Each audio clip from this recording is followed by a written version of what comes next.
Primer título de esta grabación. Porque algunas personas nos tardamos en terminar nuestros estudios. Segundo título. Algunas críticas al poder y al poder político, porque excluyen. Críticas que presenta Foucault en su libro El orden del discurso.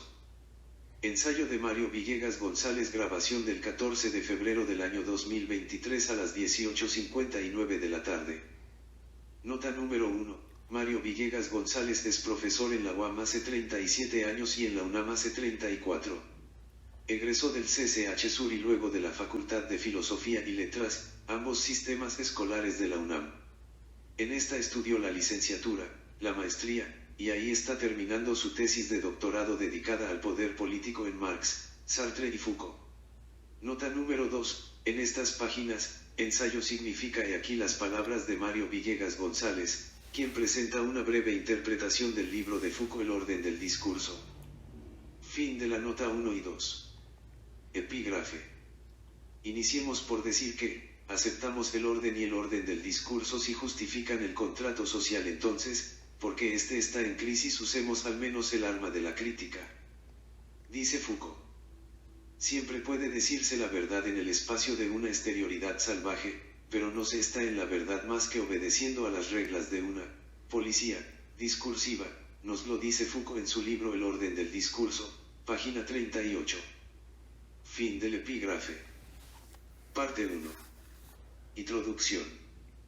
En el diccionario Foucault, en la página 109, nos dice Edgardo Castro.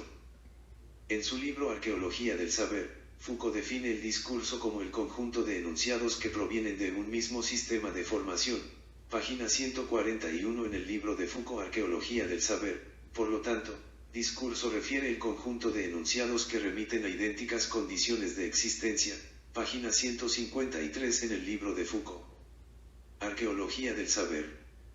Gracias a esa definición que nos presenta Edgardo Castro con palabras de Foucault, podemos decir entonces que, si discursos son, como dice la cita textual anotada antes, enunciados que provienen de un mismo sistema de formación, por lo tanto si algo no proviene de un sistema de formación podemos considerar que no es un discurso para el sistema de formación.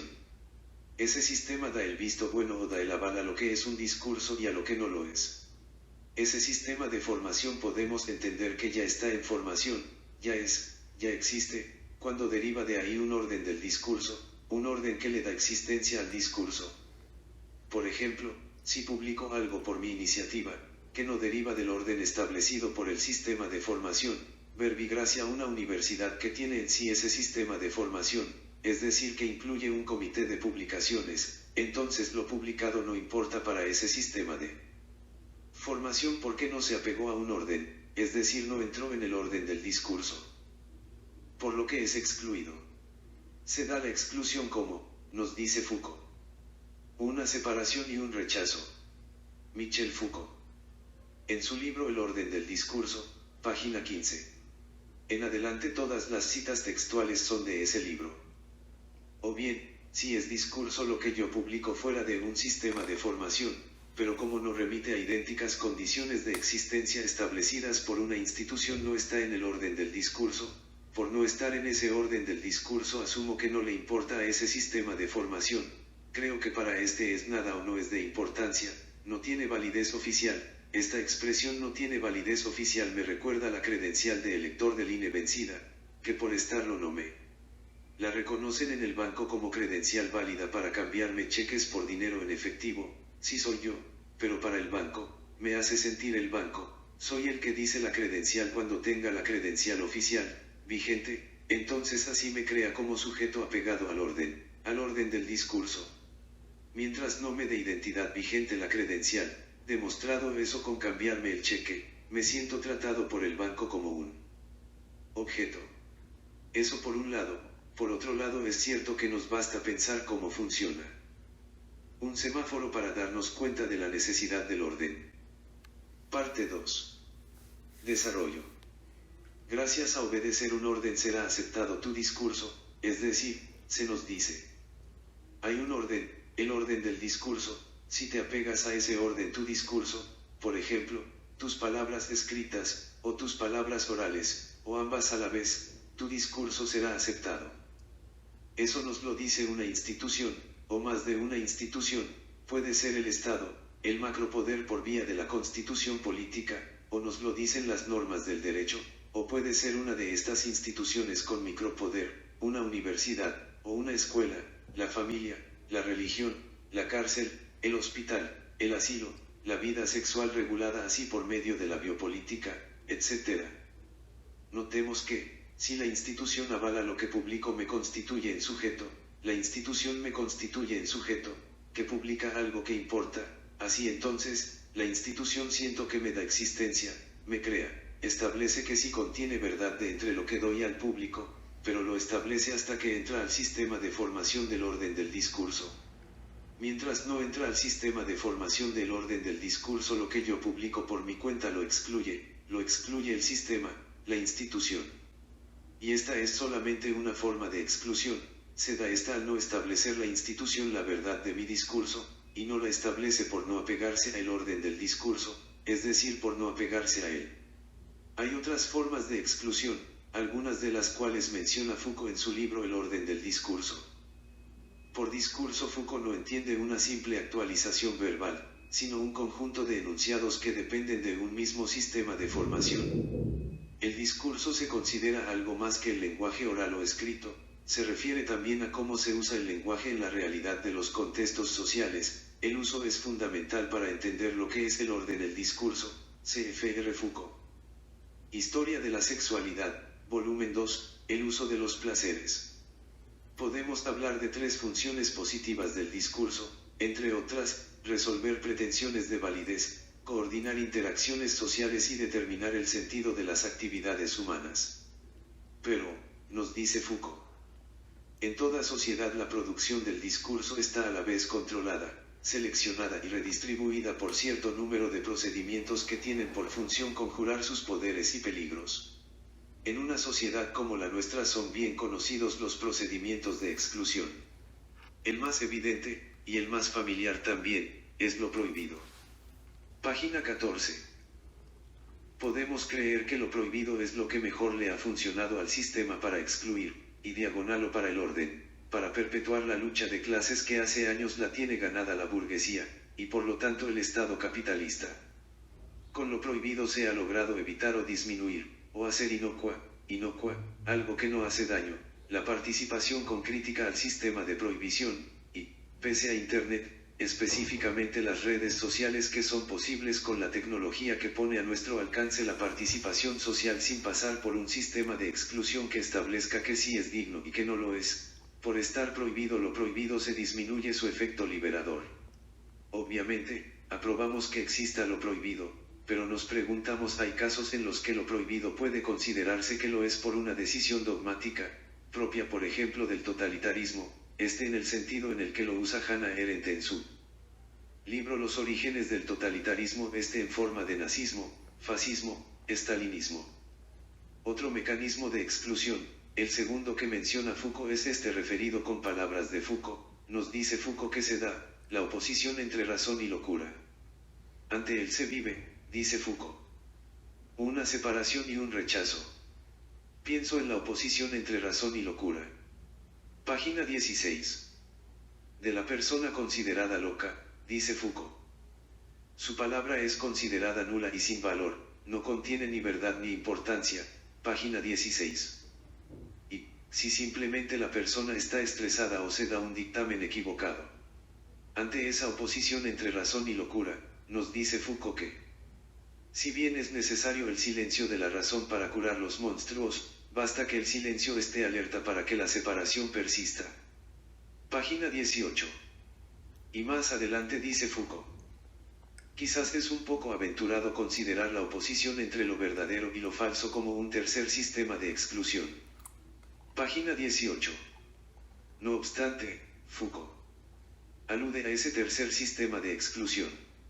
A dicho sistema lo que le importa de un discurso es lo que dice, pero se lo ha desplazado de tal modo que, la verdad está ligada al poder, en particular al poder político que permite o no su distribución, su publicación, se genera una institución que permite o no su publicación.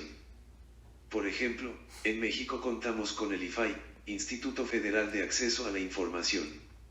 Otro paréntesis relevante es este: para Maquiavelo, del que no nos habla Foucault en este libro, el orden del discurso, lo verdadero o lo falso no importan, importa el éxito que se deriva del buen uso maquiavélico, de la verdad y de la mentira.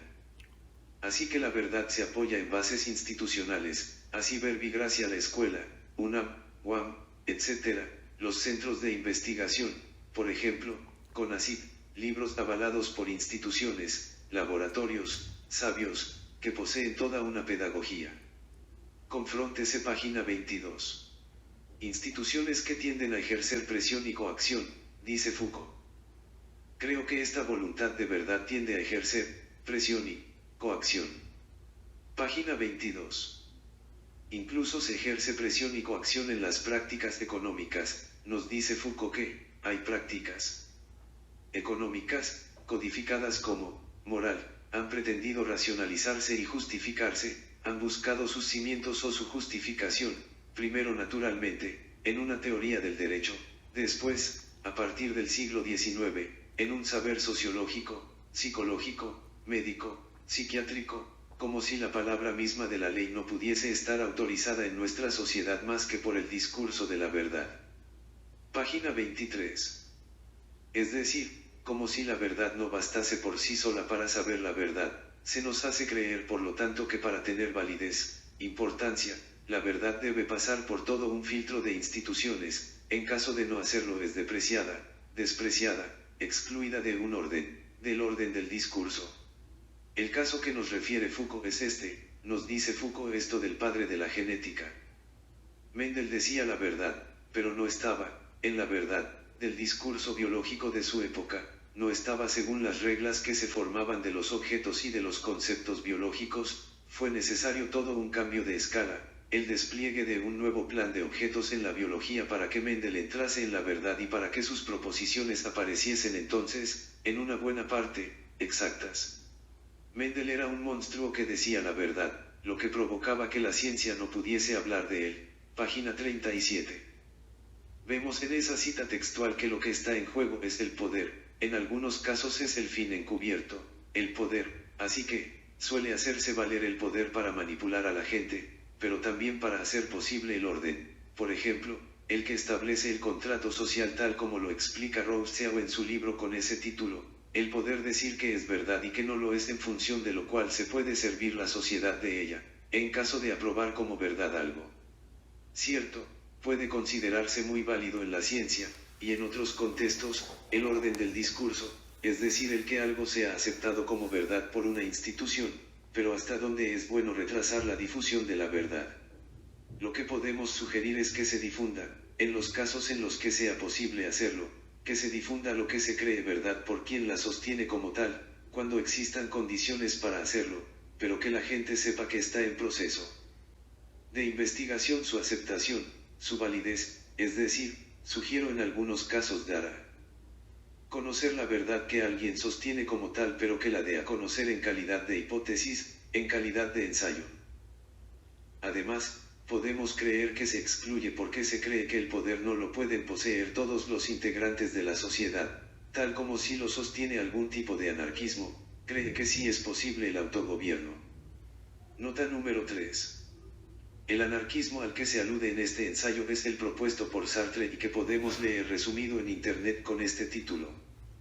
Jean-Paul Sartre, Anarquía y moral topológica. Para Jean-Paul Sartre la anarquía moral es una moral de la esperanza es un gran valor por el que vale la pena luchar, siendo dado que la realidad de la sociedad anarquista no es para mañana, cabe luchar porque se tiene la esperanza de que llegará esa mañana. Claro, ya existe un ensayo acerca de ese texto de Sartre en YouTube, búsquese con este título, Mario Villegas. Sartre, moral y anarquismo. Fin de la nota 3, continuemos.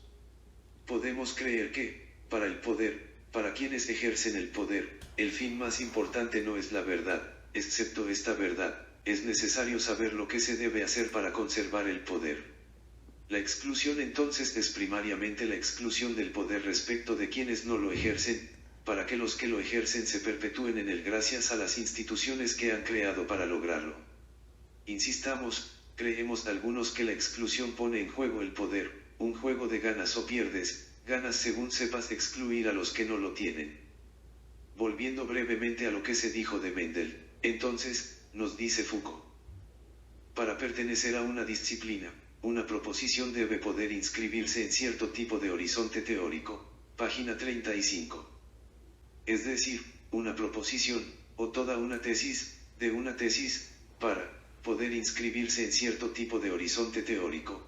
Pongo como ejemplo de ello lo siguiente: para empezar a considerarte un filósofo nivel doctorado debes tener título de doctorado, y para tenerlo debes ingresar al gremio de los que lograron insertar sus proposiciones teóricas, su discurso, su tesis, insertar ello en el orden del discurso establecido por la institución, división de estudios de posgrado nivel doctorado, es decir, llegar al horizonte teórico aceptable para las instituciones es posible si se logra llegar habiendo obedecido las reglas de la institución que impone las normas para poder decir que el discurso, así una tesis de doctorado, ha obedecido el orden del discurso.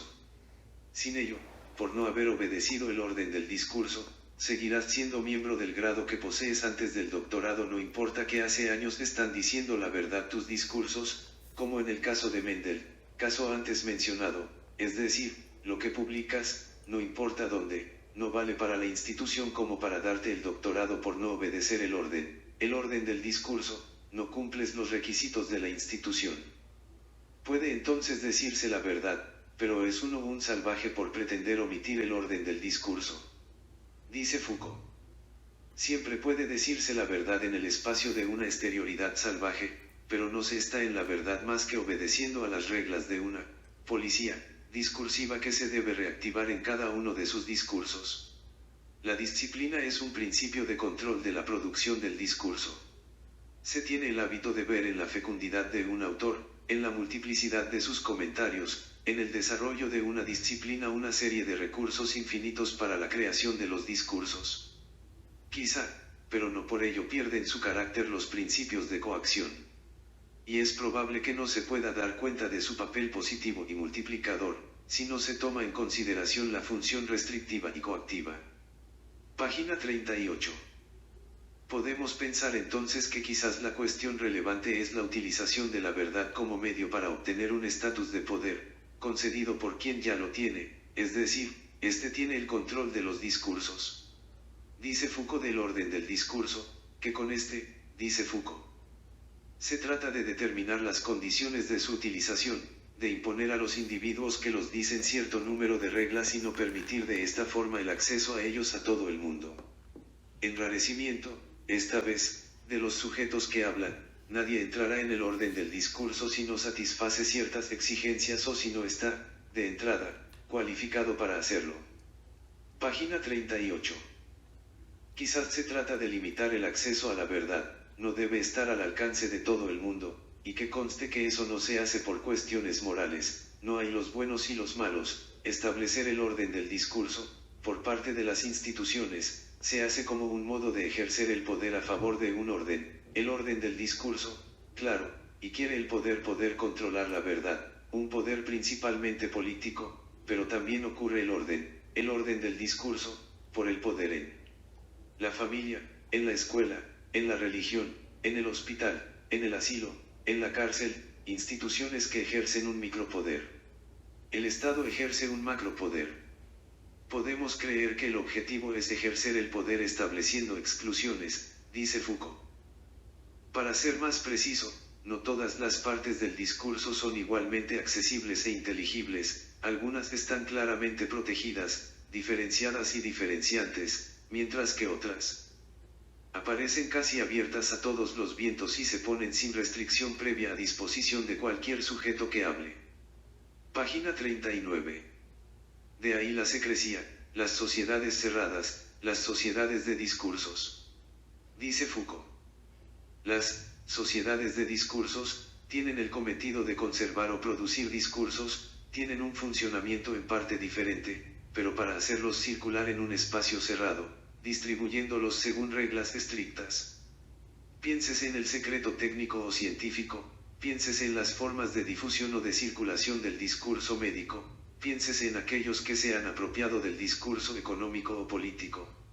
A primera vista, las doctrinas religiosas políticas, filosóficas, constituyen lo contrario de una sociedad de discurso. En esta última, el número de individuos que hablaban, si no estaba fijado, tendía al menos a ser limitado, y era entre ellos entre quienes el discurso podía circular y transmitirse. Página 41 y página 43.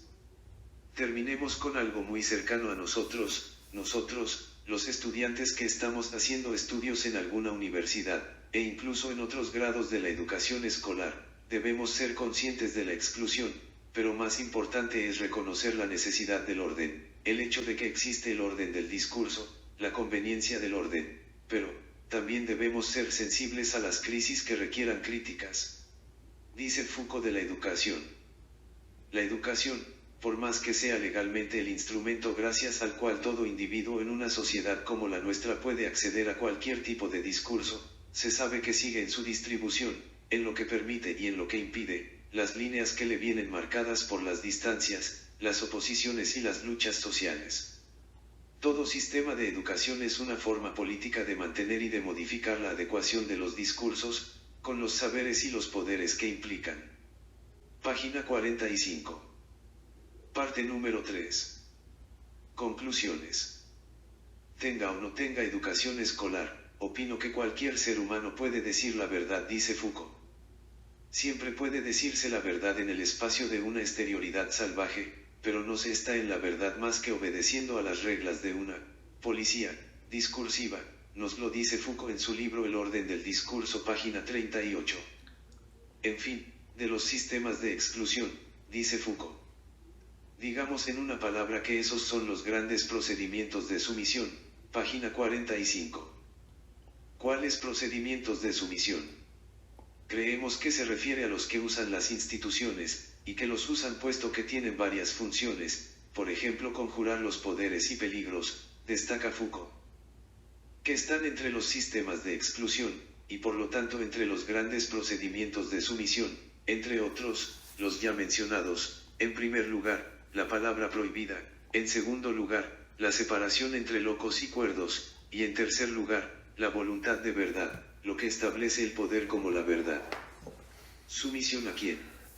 Sumisión al poder de las instituciones, la familia, la escuela, la religión, el hospital, el asilo, la cárcel, en general, en particular, sumisión a quienes en general ejercen el poder, y en particular a quienes ejercen el poder político en el Estado, es decir, sumisión a quienes gobiernan, sumisión a quienes establecen cuál debe ser el orden del discurso, lo cual aceptamos si es apegados al espíritu del contrato social, y como no siempre ocurre que se apeguen a ese espíritu, entonces, mínimo, cabe hacer críticas.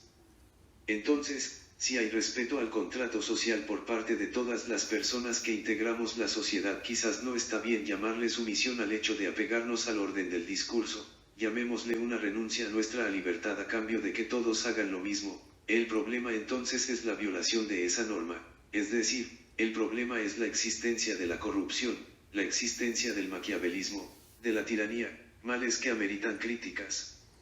Podemos hacerlas con auxilio, por ejemplo, con auxilio de Marx, Sartre, Foucault, así como lo hace él en este libro El orden del discurso. Parte número 4. Bibliografía. Michel Foucault, El orden del discurso. París, Gallimard, 1971. Las citas textuales fueron tomadas de la edición publicada en Barcelona, por la editorial Tusquets en el año 1973, 76 páginas. Anexo. Número 1. Foucault, ¿para qué sirve la enseñanza en la escuela? Entrevista. A favor de la educación liberadora. Transcripción con algunos cambios. Mario Villegas González, 17 de febrero 2023. Entrevistador, usted está a favor de la enseñanza, es decir, usted es profesor. ¿Qué nos puede decir de eso? Foucault, soy profesor, un mínimo de profesor. Lo soy en la medida en la que, como usted sabe, doy clases de un modo muy particular, en el Colegio de Francia. Lo que me gusta de ese lugar es que no tengo la impresión de enseñar, es decir, no siento ejercer sobre el auditorio una relación de poder. El enseñante dice, miren, hay una cierta cantidad de cosas que ustedes no saben pero que deberían saber. Ahí tenemos por lo tanto una primera etapa que podríamos llamar de culpabilización, si usted quiere. En segundo lugar, el enseñante dice esas cosas que ustedes deben saber yo las sé y se las voy a enseñar, y esa es la etapa de la obligación. Y luego el enseñante dice y cuando ya se las haya enseñado tienen que probar que las han aprendido, voy a verificar que las han aprendido. Es la etapa de la verificación. En fin, hay toda una serie de relaciones de poder que están implícitas en la enseñanza. Claro, también hay un poder sobre el enseñante, el poder de quien le paga, este examina al enseñante, con las consecuencias que se derivan de ello. Tú y yo no nos vamos a poner a hacer la reforma de la educación, no nos daría tiempo, pero, es cierto en principio que en la escuela nos obligan a aprender. Así que la reforma consistiría en hacer cambios, y entre otros cambios, estamos de acuerdo, un cambio debe ser el entender la educación escolar como una celebración, es decir, debemos estar felices de ir a la escuela ya que es verdaderamente el terreno de la curiosidad. Entrevistador, ahí debe haber cosas esenciales que hay que aprender. ¿Cuáles son esenciales? Más allá de la ortografía, de la aritmética, de la lectura. Foucault, yo diría que lo primero que debemos aprender, si es que tiene sentido aprender algo, es esto: el saber está de todos modos profundamente relacionado con el placer. Es decir, hay, ciertamente, de alguna manera erotización en el saber es algo intensamente agradable. Debemos buscar que la enseñanza no sea gris, triste, pero ciertamente es el lugar del esfuerzo. Ese esfuerzo tiene seguramente una razón de ser. Habría que preguntar por qué a la sociedad le conviene tanto dar a entender que el saber es algo triste. Tal vez justamente por la gran cantidad de gente que está excluida del saber. Entrevistador, imagínese de partida lo que pesa esta palabra, saber. Foucault, cuando se habla de saber es lindo, pero cuando se habla del saber no es tan lindo. Y es que, si bien existe la necesidad de saber, también existe la necesidad de saber del saber y de los saberes, creo que es de lo que se trata. Imagínese que la gente tuviera un frenesí por el saber como lo tiene por el sexo, se imagina la cantidad de gente que se agolparía a la entrada de las escuelas. Sería el desastre social absoluto. Las sociedades necesitan, por así decir, restringir al máximo la cantidad de gente que tiene acceso al saber, presentarlo bien bajo esa apariencia perfectamente repugnante y forzada, luego la gente que supera esa apariencia obtiene gratificaciones anexas, es decir, gratificaciones sociales como lo son justamente el ser competitivo o los sueldos más altos para el que estudia más, para el que sabe más, etc. Pero yo creo que hay un placer intrínseco en el hecho de saber y de saber del saber, creo saber. Simplemente que hay una libido en el saber, que asciende, una libido en ascenso, o, como dicen los eruditos, algo que yo soy se deriva de saber y de saber del saber. Entrevistador, le hago a usted Foucault esta pregunta: ¿qué responsabilidad cree usted que tienen los padres precisamente para lograr el buen conocimiento que quieren que logren sus hijos? Foucault, sí, los padres tienen responsabilidad en el saber que pueden lograr sus hijos, tienen que saber cómo deben ayudarlos. Ya que están por un lado los padres y por el otro lado los profesores. Creo que los padres dan a sus hijos efectivamente una verdadera angustia ante el saber a través del propio interés que los padres tienen en el saber de sus hijos, ya que en el saber de sus hijos los padres depositan su propia gloria. Por supuesto, depositan sus sacrificios, sus propios proyectos de futuro, depositan su deseo de revancha también. En fin, creo que la presión que los padres ejercen sobre los hijos para que sus hijos aprendan es una presión que está muy cargada de angustia. Los hijos sienten y descifran esa angustia, creo que esta pesa de manera muy dura, hasta creer que la angustia certifica el aprendizaje, habría que certificarlo de otra manera. Entrevistador, ¿y qué logran los padres con esa angustia sobre sus hijos? Foucault, usted sabe, el título, que solamente sirve para definir una especie de valor comercial asignado al saber, permite también hacer creer a aquellos que no lo tienen, hacerles creer que no tienen derecho al saber y que son incapaces de saber lo que saben los que tienen un título. Pero, lo cierto es esto, los que tienen un título saben que prácticamente sirve para nada, que es algo que no tiene contenido, es algo vacío, en la medida en la que no resuelve problemas existenciales. Pero, aquellos que no lo tienen, son ellos los que le otorgan un sentido. Conversación entre Michel Foucault y Jacques Chancel en el programa Radioscopie, el 10 de marzo 1975.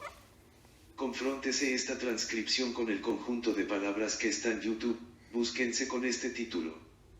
Michel Foucault acerca de la enseñanza. Algunas conclusiones, en las alumnas y en los alumnos primera. La educación debe buscar el máximo de libertad posible respetando la individualidad segunda. Debe ayudar a crear pensamientos propios mediante la observación, la investigación y la experimentación tercera. Debe evaluar lo diverso cuarta. Debe fomentar el trabajo en equipo, el trabajo colaborativo quinta. Debe fomentar aprendizajes diferentes con apego al fin curricular.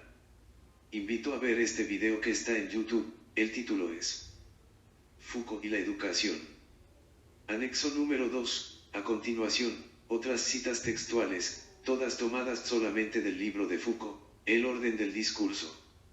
Dice Foucault. Me habría gustado que hubiese detrás de mí con la palabra tomada hace tiempo, repitiendo de antemano todo cuanto voy a decir, una voz que hablase así, hay que continuar, no puedo continuar. Hay que decir palabras mientras las haya, hay que decirlas. Hasta que me encuentren, hasta el momento en que me digan extraña pena, extraña falta, hay que continuar, quizás, está ya hecho, quizá ya me han dicho, quizá, me han llevado hasta el umbral de mi historia, ante la puerta que se abre ante mi historia, me extrañaría si se abriera, punto. Página 11.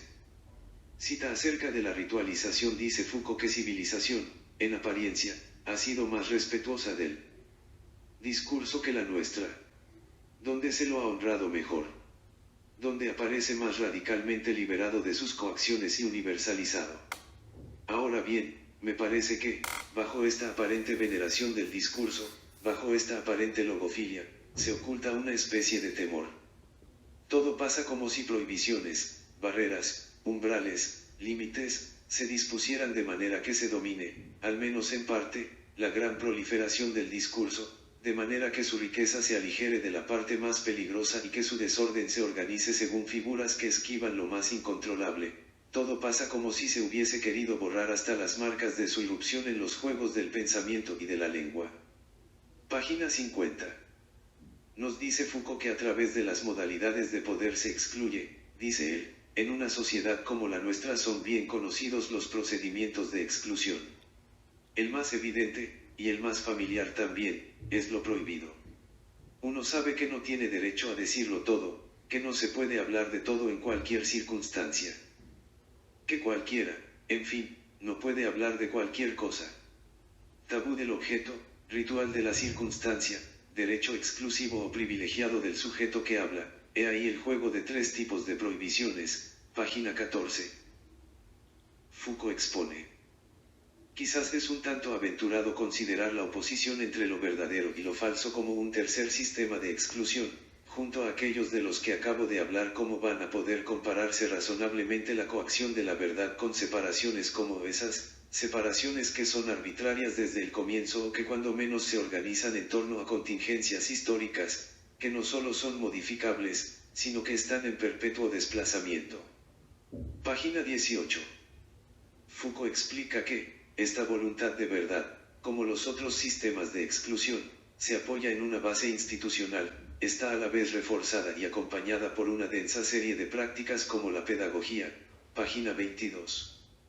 Nos dice Foucault que, también la tecnología ha dado lugar a exclusiones.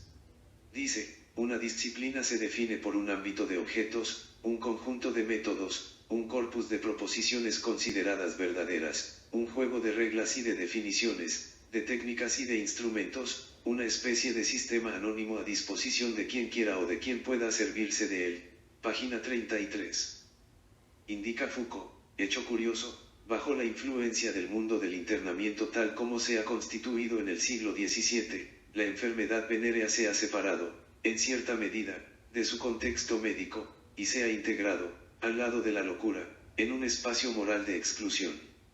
En realidad, no es allí donde debe buscarse la verdadera herencia de la lepra, sino en un fenómeno bastante complejo, y que el médico tardará bastante en apropiarse.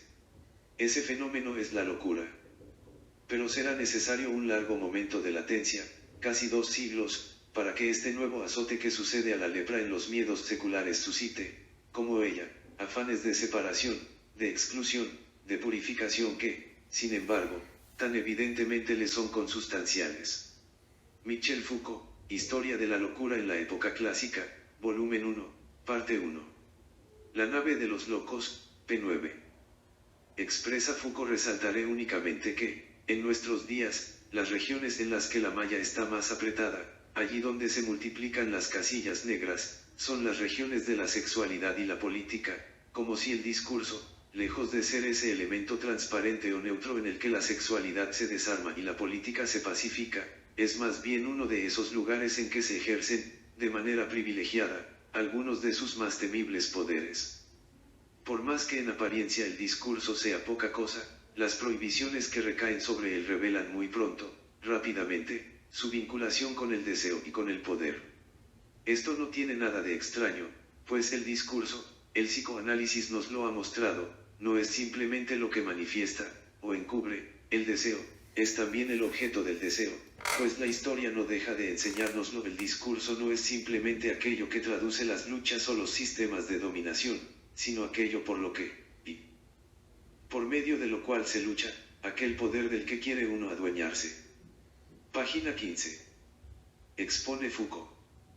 Los discursos religiosos, judiciales, terapéuticos, y en cierta parte también políticos, no son apenas disociables de esa puesta en escena de un ritual que determina para los sujetos que hablan tanto las propiedades singulares como los papeles convencionales. Página 39. Dice Foucault. En apariencia, la única condición requerida es el reconocimiento de las mismas verdades y la aceptación de una cierta regla más o menos flexible de conformidad con los discursos válidos. Si no fueran más que esto, las doctrinas no estarían tan alejadas de las disciplinas científicas, y el control discursivo versaría solamente sobre la forma o el contenido del enunciado, no sobre el sujeto que habla. Ahora bien, la pertenencia doctrinal pone en cuestión a la vez el enunciado y al sujeto que habla, y al uno a través del otro. Cuestiona al sujeto que habla a través y a partir del enunciado, como lo prueban los procedimientos de exclusión y los mecanismos de rechazo que entran en juego cuando el sujeto que habla ha formulado uno o varios enunciados inasimilables. Página 43. Expone Foucault. Llegó un día en que la verdad se desplazó del acto ritualizado, eficaz y justo, de enunciación, hacia el enunciado mismo, hacia su sentido, su forma, su objeto, su relación con su referencia. Entre Hesiodo y Platón se estableció cierta separación, página 20. Dice Foucault que el autor tiene la forma de una reactualización permanente de las reglas. Se tiene el hábito de ver en la fecundidad de un autor, en la multiplicidad de sus comentarios, en el desarrollo de una disciplina una serie de recursos infinitos para la creación de los discursos. Quizá, pero no por ello, pierden su carácter de principios de coacción. Y es probable que no se pueda dar cuenta de su papel positivo y multiplicador, si no se toma en consideración su función restrictiva y coactiva. Página 38. Este crítico de la modernidad que es Foucault nos dice, la forma más superficial y más visible de los sistemas de restricción la constituye lo que se puede reagrupar bajo el nombre de ritual. El ritual define la cualificación que deben poseer los individuos que hablan, y que, en el juego de un diálogo, de la interrogación, de la recitación, deben ocupar tal posición y formular tal tipo de enunciados, define los gestos, los comportamientos, las circunstancias, y todo el conjunto de signos que deben acompañar al discurso, fija finalmente la eficacia supuesta o impuesta de las palabras, su efecto sobre aquellos a los cuales se dirigen, los límites de su valor coactivo. Los discursos religiosos, judiciales, terapéuticos, y en cierta parte también políticos, no son apenas disociables de esa puesta en escena de un ritual que determina para los sujetos que hablan tanto las propiedades singulares como los papeles convencionales. Página 40. En fin, indica Foucault, los discursos deben ser tratados como prácticas discontinuas que se cruzan, a veces se yuxtaponen, pero también se ignoran o se excluyen. Un principio de especificidad, no resolver el discurso en un juego de significaciones previas, no imaginarse que el mundo vuelve hacia nosotros una cara legible que no tendríamos más que descifrar. Él no es cómplice de nuestro conocimiento, no hay providencia prediscursiva que lo disponga a nuestro favor. Página 53. Fin de la grabación. Gracias por su atención.